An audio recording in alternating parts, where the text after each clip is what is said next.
Althea et la luciole sans lumière.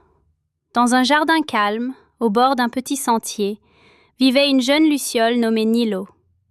Toutes les autres lucioles s'illuminaient dès la tombée du soir, dessinant de jolies petites étoiles entre les fleurs. Mais Nilo, elle, n'arrivait pas à briller. Chaque soir, elle essayait très fort. « Allez, juste une petite lumière, s'il te plaît. » Mais rien ne venait. Triste, elle alla se cacher sous une grande feuille. C'est alors qu'Althea, qui marchait doucement dans le jardin, aperçut la petite luciole recroquevillée. « Que fais-tu ici, petite amie ?»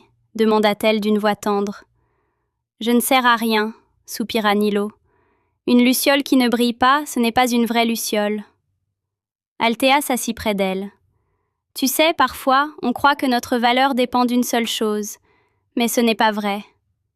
Pourtant, toutes les autres brillent. »« Oui, » répondit Althea. « Mais sais-tu ce que toi, tu fais mieux qu'elle ?» Nilo secoua la tête.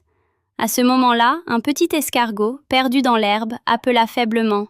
« Je ne retrouve plus mon chemin. » Nilo tendit aussitôt ses antennes.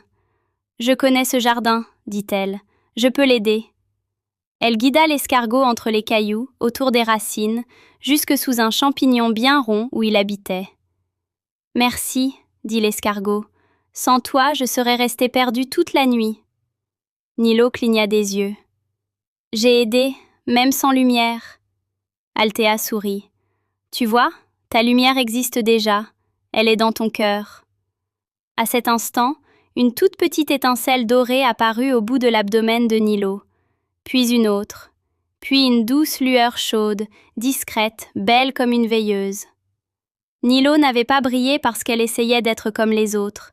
Elle brilla quand elle oublia sa peur et choisit d'aider.